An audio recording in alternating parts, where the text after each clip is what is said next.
It is told that whenever the great Rabbi Israel Baal Shem Tov saw misfortune threatening the Jews, it was his custom to go out into a certain part of the forest to meditate.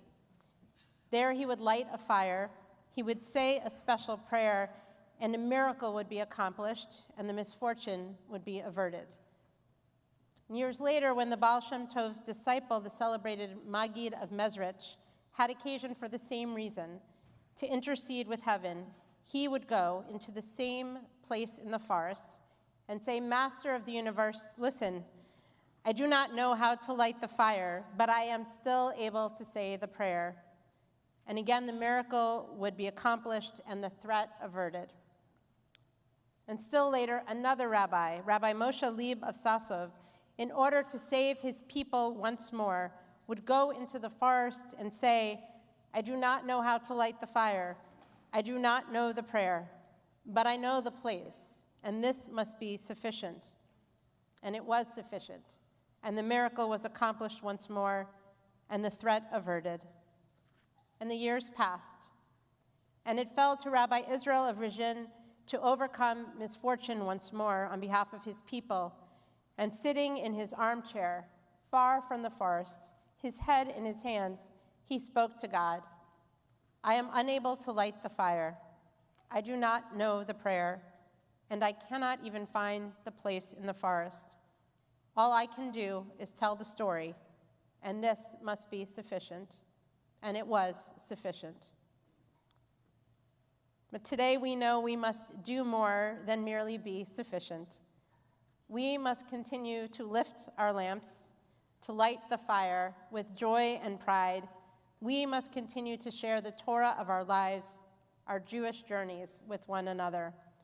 We must continue to teach our children by telling and sharing our collective story. For if our story is forgotten, who will pass it to the next generation? Who will embrace its words and hold them close to our hearts? We are the keepers of the story. For Jillian and Lindsay Wiener, for their father Lou, and for those yet to come. And now each of our new members who are here this evening and those who join us also become keepers of the story. And just like our bar mitzvah Gavin, we pray that each of those of you who are new members of Washington Hebrew will have many long years of spreading the light, both within and outside of the walls of Washington Hebrew congregation. We hope that you will light your new candles often in your homes, and we hope that you will come and light candles here with us even more often. One of my favorite stories tells of a mountain village in Europe many centuries ago where there was a nobleman who wondered what legacy he might be able to leave for his townspeople. And so he decided to build a synagogue. And nobody saw the plans for the building until it was finished.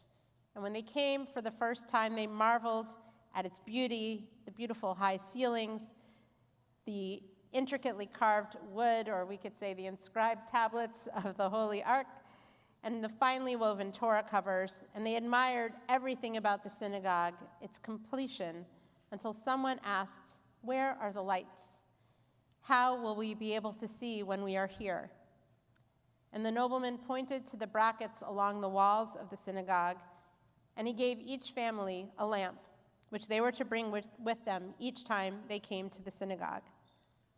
Each time you are not here, he told them, that part of the synagogue will remain unlit. This is to remind you that whenever you fail to come here, especially when the community needs you, some part of God's house will be dark. Our Torah portion this week, Parshat Behalotecha, begins with a vivid detail, the instruction to light the lamps of the wilderness sanctuary. That lamp is the 7-branched menorah, representing the 7 days of the week. It is the oldest known symbol of Judaism. In our portion in the book of Numbers, it says that God spoke to Moses, saying, speak to Aaron and say to him, when you cause the lights on the menorah to ascend. This simple idea of causing the light to ascend, to reach upwards, inspires us as well. When we cause light to ascend, we awaken our inner souls, and a spark is kindled, not only for ourselves, but for others as well. So I have a confession I want to share. I know we don't do that in Judaism, but some of you are new to Washington Hebrew, and as we get to know each other, here's a little known fact. I never took physics. I know you're shocked. And my career has been okay despite that. I didn't take it in high school. I didn't take it in college. I took all the required science classes, and then I decided to pour my energy into what I thought might be more practical for me and might align a little bit more with my goals. So extra English classes, extra history classes, and more. But I did learn a bit when my children took physics, including the fact that the farthest any of us can see when we are planted on the earth is about 5 miles, maybe max distance.